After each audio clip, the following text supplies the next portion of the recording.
Welcome to the last lesson of the year. So 12.2, two-way tables and probability. Okay, so in the past we've done lots of probability, but today we're using two-way tables. All right, so a two-way table has at least two columns and two rows. Okay, they have different variables, and as shown here, in class I asked you, I had this blank, and I had the students come up to the board and choose what superpower they would like. Okay, and this is the table that we get.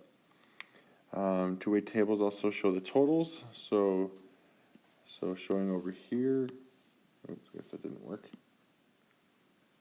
So for example here, that's our totals for our superpowers. Over here is our totals for our males and females, and then we have our grand total over there in the corner.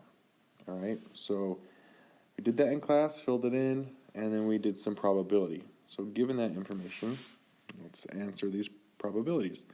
The probability of flying, okay, so from those 21 students, what's the probability, if I pick one, what's the probability that they wanted to fly? So here would be our total of 6 students out of 21. Okay, next we have the probability that I will pick a male and super strength. Okay, so this is kind of like our intersection. So what was the probability that I would pick someone who is a male that has super strength? All right, so here's our male, here's our super strength. Okay, that intersection right here is 1, so it'd be 1 out of 21. Okay. Next, the probability of picking a male or super strength. Okay, so we want all of the males and all of the super strengths. So here's all of our males. Here's our super strengths. Okay. There's one thing that people often try and do is they try and add the 13 and they add the 1. Okay, but if when you do that, you end up double counting the males that have super strength. See how it's like circled twice in both of those situations? Okay, so whenever we do that, we need to make sure we don't double count. So there's many ways you can do that. One way is you could circle, add 13 and 1, and then subtract whatever they have in common. Okay, or you could just add up all of these, okay, and just remember that you don't double count anything, okay? So whichever way you'd like it, okay, either way it would end up giving us 13, oops, sorry, 13 out of 21.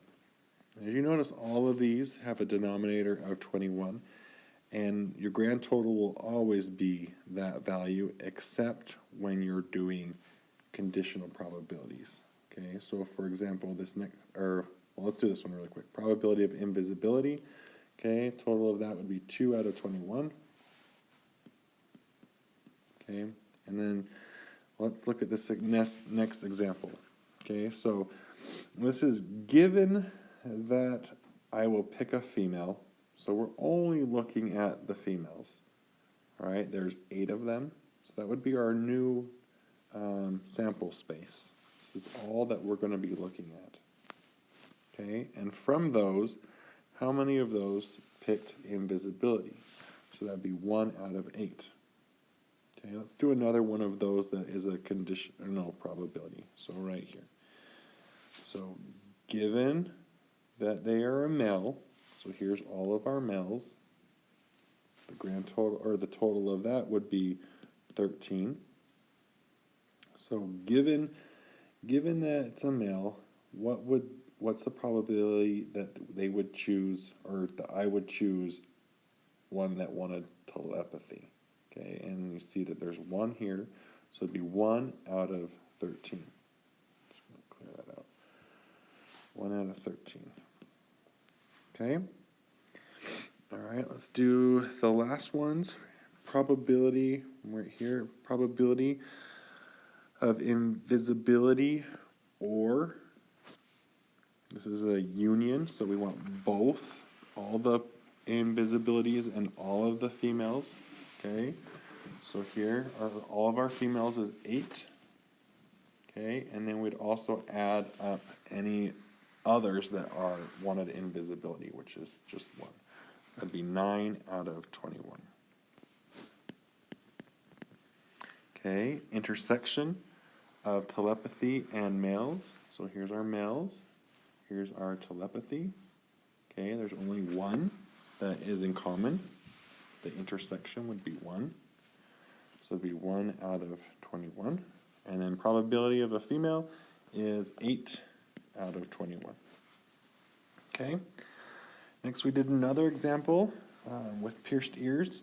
Yes or no, and male or female. Okay, so probability that if I randomly pick one of these 178, what's the probability that they have pierced ears? So here would be our total of pierced ears would be 103. Okay, and then we need to write it as a decimal and a percentage. So how you do that is you plug that in your calculator. So you do 103 divided by 178, and that would give you 0.579 if we round to the thousandths, or 57.9%. Okay, so we just move that decimal over twice to give us a percentage. Okay, all right, I'm going to finish up the rest of those. So probability of a male intersects with pierced ears. So here's our males, here's our pierced ears, so it'd be 19 out of 178. 19 out of 178. A male or pierced ears, so we want all the males and we want all of the pierced ears, so we'd want these males and all the pierced ears. Add those up, that gives us 174 out of 178.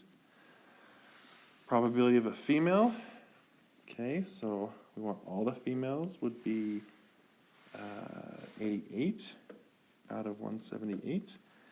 And then given that they have pierced ears, so that's out of 103, how many of those are females? So that'd be 84. All right, last page. All right, so here we have some more two-way tables.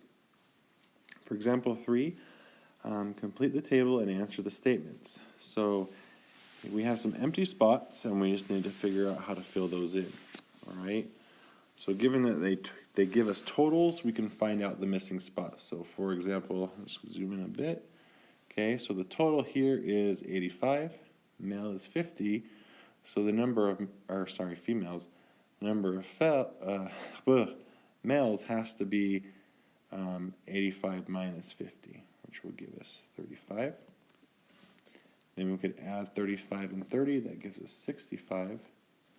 We can add 65 and 76, that gives us 141. We could do 76 minus 50, that gives us 26. And then we could add 30 and 26, that gives us 56. Okay, so we have it all filled in. Now we can do some probabilities. Probability of a male, okay, total of the males would be 65 out of the grand total of 141.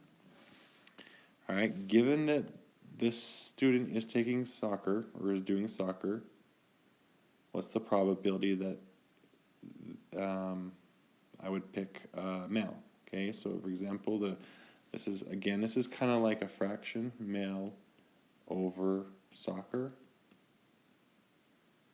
Okay, so here are soccer players, the total is 85, and from those, how many are males? It would be 35. Okay, probability of baseball or females, so we want all the baseball players and all of the females. Okay, all the baseball players would be 30 and 26. That adds up to give us 56.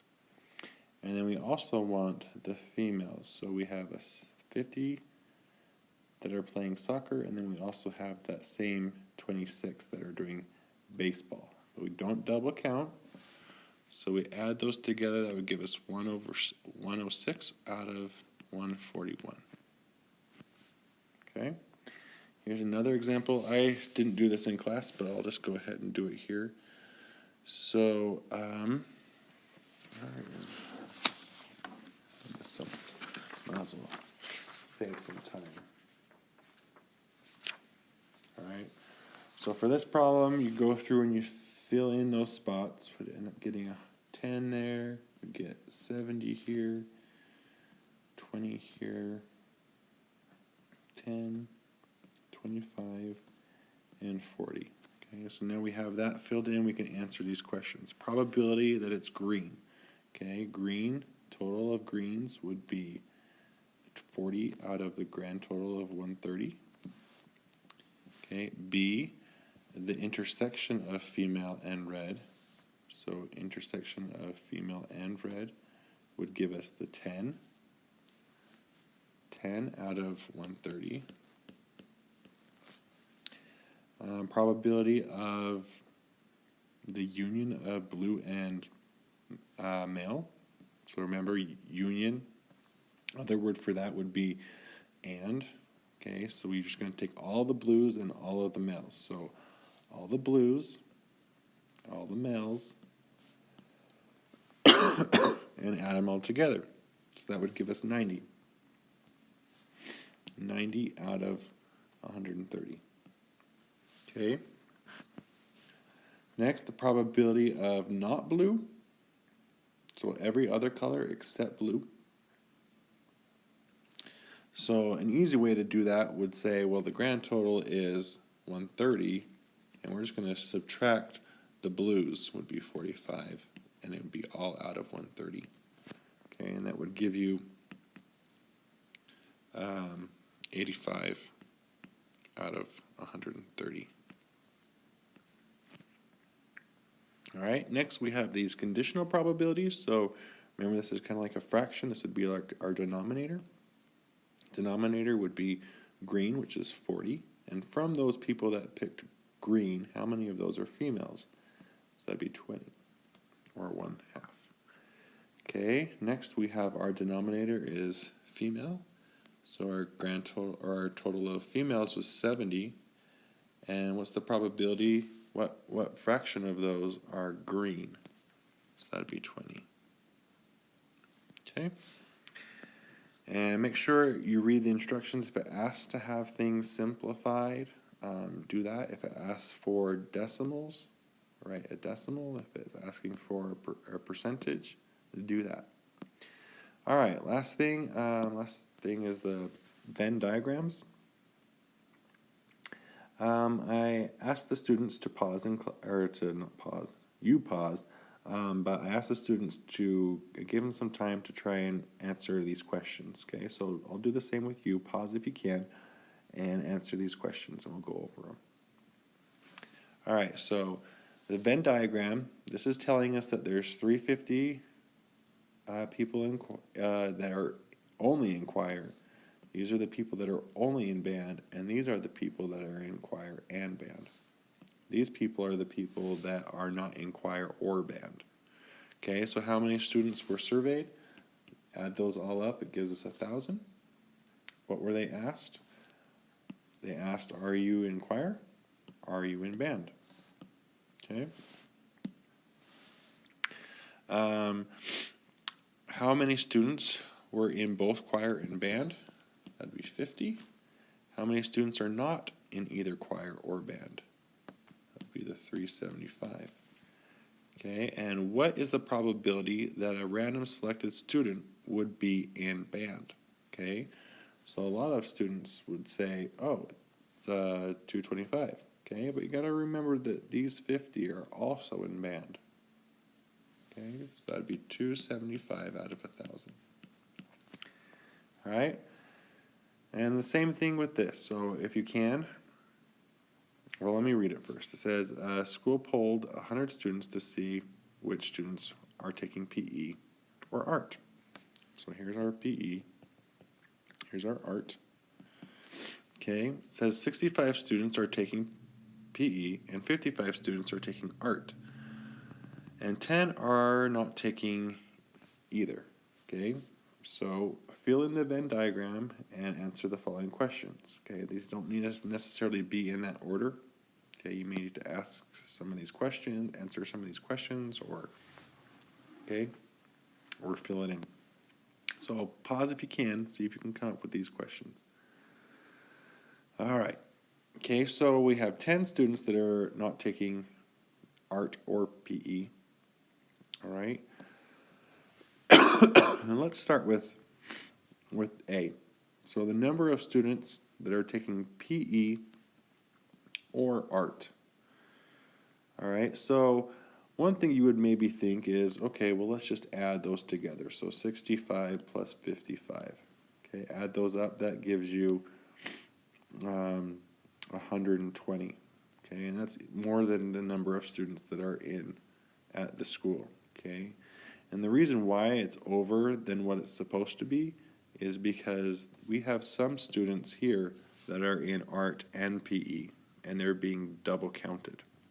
All right, so another way we could come up with this answer is we could realize, well, that we have the total students is 100, and 10 are not taking either, so this would leave us with 100 minus 10 gives us 90 students that are in PE or art.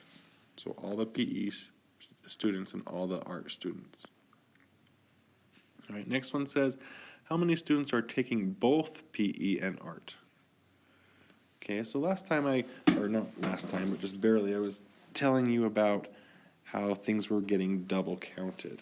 So those that are double counted are those that are in both PE and art. So if we added all these together, so we have the 65 that are in art or PE and the 55 that are in art and all of those that are not taking either, okay, and that adds up to give us 130 students.